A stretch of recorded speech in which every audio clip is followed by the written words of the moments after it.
सबसे बड़ा सवाल जो कि हर एक स्टूडेंट के मन में चल रहा है जो कि ये है कि क्या भैया हमें समर वेकेशन के अंदर अपना पूरा सिलेबस कंप्लीट करना चाहिए, और अगर हाँ तो कैसे करना चाहिए। आपका यही सवाल मैंने क्लास 10 के हर एक टॉपर से पूछा, वो स्टूडेंट जिसकी 98 99 परसेंटेज आई है, और उनका जवाब जानकर ना आप सब आज शॉक होने वाले हो।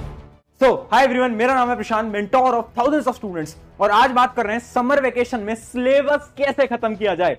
समर वेकेशन स्टार्ट हो गई ना, या फिर कुछ समय में स्टार्ट होने वाली होंगी। अब मन में सवाल आ रहा है कैसे खत्म करें सिलेबस। भैया टॉपर तो शायद ना समर वेकेशन के अंदर मैथ का, साइंस का, एसएसटी का सिलेबस खत्म कर लेते हैं, तभी तो 99% लेके आ पाते हैं, है ना। यही मन में थॉट था ना, तो यही थॉट मैंने आपके टॉपर से पूछ लिया। वो सीनियर्स जिनके 99.6 99.8 परसेंटेज आई है, इंटरव्यूज भी चैनल के ऊपर कुछ समय में आ रहे होंगे। और शॉकिंग बात यह है कि हर एक टॉपर ने ये जो आपका सवाल है ना कि सिलेबस कंप्लीट करना चाहिए या नहीं करना चाहिए, हर एक टॉपर ने इसका एक ही जवाब दिया। पता है वो क्या है? नो, मत करना सिलेबस कंप्लीट। अब सुनना मेरी बात बहुत ध्यान से।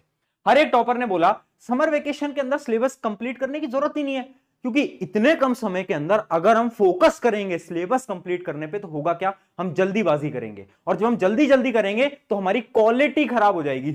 क्वालिटी खराब हो जाएगी। मान लो साइंस के तुम ट्राई कर रहे हो कि 13 के 13 चैप्टर खत्म कर दे, आप ट्राई कर रहे हो, बट रियलिटी ये अगर आप सारे चैप्टर कंप्लीट करने के पीछे जाओगे ना तो आप किसी भी चैप्टर को ढंग से नहीं पढ़ पाओगे। तो भैया करना क्या है, ये तो आपने कंफ्यूज कर दिया। हम तो सोच रहे थे समर वेकेशन के अंदर सारी चीजें खत्म कर देंगे, अब आप कह रहे हो कि समर वेकेशन के अंदर तो सिलेबस कंप्लीट ही नहीं करना है। तो करें क्या, मैं बता देता हूं क्या करें। एक एक स्टेप बता रहा हूं जिसको समर वेकेशन में फॉलो करो। टॉपर्स रोड मैप है, अगर समर वेकेशन ऐसे यूटिलाइज करते हो एकदम फुल मार्क्स आ जाएंगे। 10th के स्टूडेंट हो चाहे 9th के स्टूडेंट हो, फर्क नहीं पड़ता। देखो सबसे पहला हमारा पॉइंट है क्वालिटी से पढ़ो। देखो हर एक टॉपर ने बोला है कि बेसिक्स को अपने स्ट्रॉन्ग करना है। बेसिक्स क्या है? क्लास 9th और क्लास 10th ना बेसिक्स होते हैं। अगर आपकी क्लास 9th और क्लास 10th वीक रह गई ना दोस्त, तो होगा क्या ना, आप जब 11th 12th के अंदर जाओगे, चाहे कॉमर्स लो, ह्यूमैनिटीज लो, साइंस लो, आपको कहीं ना कहीं दिक्कत तो आने वाली है, क्योंकि 9th और 10th क्या होते हैं, बेसिक होते हैं। तो हर एक टॉपर ने बोला क्वालिटी से पढ़ लेना। समर वेकेशन क्या होती है ना, आपकी बैकलॉग्स को क्लियर करने के लिए होती है। जिसकी इमेजिन करो अभी तक आपके 1-2 चैप्टर छूट गए थे, ट्यूशन के अंदर, कोचिंग के अंदर, ऑनलाइन बैच के अंदर 1-2 चैप्टर छूट गए थे, उन सारे चैप्टर्स को आपको खत्म करना है। कब? इन समर वेकेशंस के अंदर। दूसरी चीज, ये जो शब्द है ना, ये जो शब्द आप देख पा रहे हो अपनी स्क्रीन के ऊपर, क्वालिटी, भैया ये बहुत इंपॉर्टेंट है, क्योंकि क्वालिटी से आपको पढ़ना पड़ेगा। ध्यान रखना, ठीक है। चाहे साइंस के 3 ही चैप्टर करो इन समर वेकेशंस में, बट ये 3 चैप्टर ऐसे होने चाहिए ना कि इसके अंदर तुमने सब कुछ पढ़ लिया, कि भैया इसकी एनसीईआरटी भी कर ली, एनसीईआरटी एक्सरसाइज भी कर ली, इन टेक्स्ट क्वेश्चन भी कर लिए भैया, और एक्स्ट्रा जो बुक है आपकी वन शॉट बुक है वो भी कर ली, सब कुछ कर लिया। ऐसे पढ़ना है, ये होती है क्वालिटी। कि अगर एक भी सवाल आ जाए ना इस चैप्टर का तो तुम बता दो। ध्यान रखना, मैथ भी ऐसी पढ़नी है, एसएसटी भी ऐसी पढ़नी है, और भी सारे सब्जेक्ट ऐसी पढ़ने हैं। मैथ में इतनी डीपली जाओ, एनसीईआरटी करो, ठीक है, प्रीवियस ईयर क्वेश्चन करो, अगर R D Sharma, R S Agarwal solve करते हो तो वो भी करो। तो कम चैप्टर पढ़ो, 2 या 3 चैप्टर करो, उतना इनफ है, बट ऐसे पढ़ना है कि उस चैप्टर का कोई भी सवाल आ जाए तो तुम्हें कोई रोक ना पाए। तो याद रखना क्वालिटी बहुत इंपॉर्टेंट है। समर वेकेशन में सिलेबस के पीछे मत भागना, क्वालिटी के पीछे भागना, बैकलॉग्स क्लियर करना, और सारे चैप्टर्स पे एकदम फोकस करना, फोकस करना, फोकस करना। रटना नहीं है, रटना नहीं है, समझते चलना है, समझते चलना है। एनसीईआरटी को बार बार रीड करना है, रिवाइज करना है, रिवाइज करना है, रीड करना है, ठीक है। दूसरा पॉइंट देखते हैं। दूसरा और बहुत ज्यादा इंपॉर्टेंट पॉइंट हमारा क्या है, ध्यान से समझना, जो कि है वीक एरियाज को टाइम दो। देखो हो क्या रहा है ना, एक बड़ी सिंपल सी आपको स्टोरी से समझाता हूं। अभी ही एक स्टूडेंट था जिसकी क्लास 9th के अंदर मैथ के अंदर पता है कितना स्कोर आया था? मैथ के अंदर उसका स्कोर था केवल और केवल 70, और 10th के रिजल्ट में उसका मैथ में स्कोर पता कितना है? 100। क्या लग रहा है सुन के? भैया चमत्कार, भैया मैजिक। मैजिक नहीं था। उसने अपने इंटरव्यू में साफ बोला कि उसकी मैथ बहुत बेकार थी। कैसे उसने मैथ स्ट्रॉन्ग करी? जो क्लास 10th की जो समर वेकेशंस थी ना, उसने क्या करा, उस समर वेकेशन के अंदर अपना सारा समय, ऑलमोस्ट ज्यादा से ज्यादा टाइम मैथ में लगाया। उसने क्या करा, उसे पता था कि साइंस एसएसटी तो मैं कर लेता हूं, बट ये जो मैथ है ना, ये नहीं हो पाती मुझसे। तो उसने क्या करा, हर रोज पूरे समर वेकेशन, अपने 1.5 महीने, हर रोज क्या करा उसने, 2 घंटे मैथ की प्रैक्टिस करी हर रोज। उसकी कैलकुलेशन स्ट्रांग हो गई, कॉन्सेप्ट स्ट्रांग हो गए, और क्या हुआ, मैथ में 100 आ गए। समझ पाए? तो जो तुम्हें डर लग रहा है ना कि भैया मेरी एसएसटी वीक है, मेरी साइंस वीक है, पहले तो पता करो तुम्हारा वीक सब्जेक्ट क्या है। जैसे ही तुम्हें पता चले ये मेरा वीक सब्जेक्ट है, उसको उठाओ और समर वेकेशन के अंदर उस पूरे सब्जेक्ट को निपटा दो। मतलब पूरा नहीं पढ़ना है, मैं कह रहा हूं जितने भी चैप्टर्स पढ़ो ढंग से पढ़ो और उस चैप्टर पे ज्यादा टाइम लगाओ, उस सब्जेक्ट में ज्यादा टाइम लगाओ। इमेजिन करो तुम्हारी साइंस वीक है, अब क्या करना है, समर वेकेशन में हर रोज 1 घंटा साइंस को देना है, हर रोज 1 घंटा साइंस को देना है। मैं बता रहा हूं ये जो समय है ना, ये जो समर वेकेशन है, ये एक तरीके से तुम्हारे लिए वरदान होता है, तुम्हारे लिए ब्लेसिंग होता है। अगर इसको तुम ढंग से यूटिलाइज कर लेते हो, तुम चाहे 9th में हो 10th में हो, किसी भी सब्जेक्ट को स्ट्रॉन्ग कर सकते हो। अभी चाहे तुम यहां पर हो, तुम यहां पर पहुंच सकते हो अगर तुम समर वेकेशन में उस सब्जेक्ट पे फोकस कर लेते हो तो। भरोसा रखो, हो सकता है। तो अपने वीक सब्जेक्ट पे सबसे ज्यादा फोकस करना है। अगला पॉइंट देखते हैं। अगला पॉइंट है daily 3 to 4 hour of self study. ध्यान से सुनना। देखो बच्चे पूछते हैं भैया समर वेकेशन है, स्कूल तो जाना नहीं है, ट्यूशन वगैरह होता है, तो भैया कितने घंटे पढ़े आप वो बता दो। देखो कितने घंटे पढ़े ना, उससे मेरे पास बस एक जवाब है। मैं आपसे क्या बोल रहा हूं, डेली आप 2-3-4 घंटे इतना पढ़ते रहो, ठीक है। अब तुम बोलोगे भैया यार समर वेकेशन तो इंजॉय करने के लिए होता है यार, इंजॉय नहीं करें क्या, क्या करें समझ नहीं आ रहा। मैं आपको बस एक सिंपल सी कहानी से समझाता हूं। देखो समर वेकेशन एक स्टूडेंट को ऊपर भी ले जा सकता है और एक स्टूडेंट को बिल्कुल नीचे भी गिरा सकता है। समझा रहा हूं कैसे, ध्यान सुनना।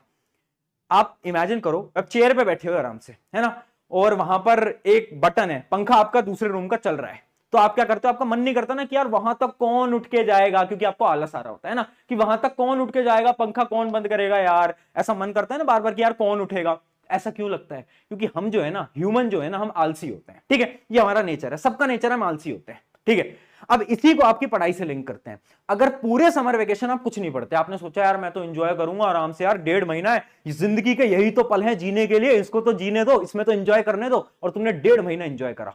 अब क्या होगा, जैसे वो 1.5 महीने खत्म होंगे, आपके स्कूल स्टार्ट होंगे, अब आपको पढ़ना पड़ेगा। बट आपकी बॉडी जो है उसको तो आदत लग गई है ना मजे करने की, उसे तो आदत लग गई है ना गेम खेलने की। अब आपको क्या लग रहा है, अब जैसे स्कूल जाओगे अचानक से आप पढ़ना स्टार्ट कर दोगे, पॉसिबल ही नहीं है, पॉसिबल ही नहीं है। बॉडी साथ ही नहीं देगी, क्योंकि बॉडी को तो आदत लग गई है चिल करने की, मजे करने की और गेम खेलने की।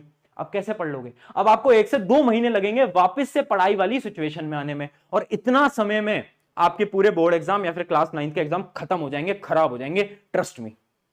तो इस वजह से मैं बोल रहा हूं ये समर वेकेशन एक बच्चे को उठा भी सकती है, एक बच्चे को गिरा भी सकती है। मैं ये नहीं बोल रहा इन समर वेकेशन एंजॉय मत करो, बिल्कुल करो, जाओ ना 7-8 दिन के लिए अपने पेरेंट्स के साथ कहीं घूमने को जाओ, कोई दिक्कत नहीं है, 7-8 दिन चलते हैं। बट मैं क्या बोल रहा हूं, ये जो 1 महीना है या फिर 2 महीना है, इन 1-2 महीने को खराब मत करना।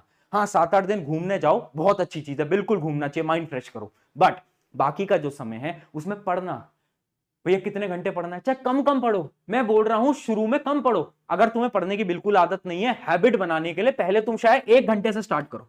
पहले दिन पढ़ो 1 घंटे, 1 वीक तक सिर्फ 1 घंटे पढ़ो, उसके बाद अगले वीक 2 घंटे स्टार्ट करो, फिर अगले वीक 3 घंटे स्टार्ट करो, ऐसे टाइम बढ़ाओ, टाइम बढ़ाओ। एक और स्टोरी बताता हूं, यहां पर अभी टॉपर्स के हमने बहुत इंटरव्यू लिए, उसमें एक स्टूडेंट ने बताया कि उसने पढ़ाई की आदत कब डाली, तो उसने पढ़ाई की आदत डाली समर वेकेशन में। पता है कैसे, उसे पढ़ने की बिल्कुल आदत नहीं थी, उसका मन नहीं करता था, तो उसने ना एक ट्रिक अपनाई। समर वेकेशन के अंदर, क्योंकि स्कूल नहीं होता था, टाइम बहुत होता था, तो उसने क्या करा, धीरे धीरे धीरे धीरे अपने टाइम को इंक्रीज करा। पहले सिर्फ वो आधे घंटे पढ़ता था, फिर वो 1 घंटे पढ़ने लगा, 1.5 घंटे पढ़ने लगा, 3, फिर 4। समर वेकेशन खत्म होते होते वो 4-4 घंटे हर रोज पढ़ रहा था, और कितनी परसेंटेज आई, 97। बताओ कैसे पॉसिबल हो पाया, क्योंकि उसने समर वेकेशंस को सही तरीके से यूटिलाइज करा, सेल्फ स्टडी पे एकदम फोकस करा। तो इस वजह से मैं बोल रहा हूं समर वेकेशन ऊपर उठा भी सकती हैं, नीचे गिरा भी सकती हैं। बस इन समर वेकेशन में ऐसा मत करना कि पूरे टाइम यार तुम कहीं और गए हुए हो, है ना, पूरे 1.5 महीने खराब मत करना। 7-8 दिन बिल्कुल कहीं जाना, बट पूरे 1.5 महीने अपने खराब मत करना। चलो अब आखिरी पॉइंट्स पे चलते हैं कि कुछ बड़ी मिस्टेक समर वेकेशन में जो आपको नहीं करनी है, ध्यान से सुन लेना। पहली आपकी मिस्टेक है पूरे दिन गेमिंग या फिर सोशल मीडिया। देखो अब हमारे पास टाइम मिलेगा, मैं हमारा स्कूल नहीं होगा, तो क्या करेंगे स्टूडेंट्स, ओए आजा आजा, वो फ्री फायर में ना रैंक पुश करते हैं, रैंक पुश करते हैं। रैंक पुश करने से क्या मिल रहा है दोस्त, एक बात बताओ, रैंक पुश करने से पैसा मिल रहा है? नहीं। पेरेंट्स को खुशी मिल रही है? नहीं। फिर क्या फायदा है, फिर क्या फायदा है? खुद से पूछो ना, तुम्हारा फ्यूचर कहां है, पेरेंट्स की खुशी कहां है, एक बार खुद से पूछो, पता चल जाएगा यार। मैं ये नहीं कह रहा गेमिंग बेकार है, मैं कह रहा हूं यार अपने समर वेकेशन में गेम्स भी खेल लेना, बट आधे 1 घंटे खेल लेना यार, पूरे पूरे दिन दिन नहीं खेलना।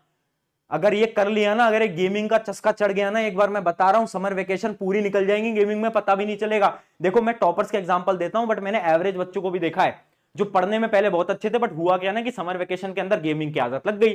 एडिक्शन लग गई। अब वो एडिक्शन पूरे साल भर क्या कर सकते हैं, पढ़ने में अच्छा था स्टूडेंट बट एडिक्शन की वजह से, तो गेम खेलो, बिल्कुल खेलो यार, कौन मना कर रहा है, बट कम करो। सोशल मीडिया चलाओ बट कम चलाओ, लिमिट करो। हाँ बस आधे घंटे करेंगे, 1 घंटे करेंगे, ऐसे। क्योंकि समर वेकेशन में टाइम बहुत होता है, तो आपका दिमाग जाएगा यार सोशल मीडिया भी चला लेते हैं, गेम भी खेल लेते हैं, पढ़ाई तो नहीं करेंगे। तो उस दिमाग को कंट्रोल में रखना है। अगला पॉइंट समझना, रटना नहीं है। फिर से बोल रहा हूं, 9th और 10th are the base. Specially science math रटने की कोशिश मत करना। कोशिश करी तो भाई इस शायद 9th और 10th में तो तुम पास हो जाओगे, 11वीं में तो पास नहीं होने वाले, पहली बता रहा हूं, ठीक है। क्योंकि अभी से रटने की आदत डाल ली तो फिर तो कुछ नहीं हो पाएगा।